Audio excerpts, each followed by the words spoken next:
Assalamu Walaikum. Hello friends, how are you? Welcome back to my another video.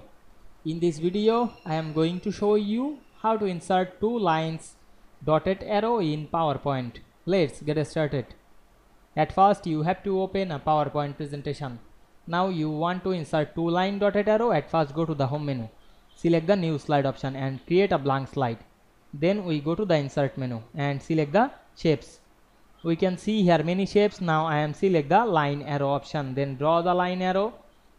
Press shift on our keyboard to make line. Perfect. Select a line shape and go to the format menu and select the outline and go to the wide and go to more line. Then we select the dash type and select the dash square dot. You can make the round dot, then increase the wide.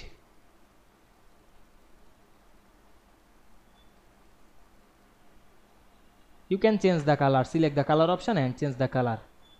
Now we want to make the line double. Select the compound type option and make double, then close the window. Now we can see we make dotted arrow double very easily.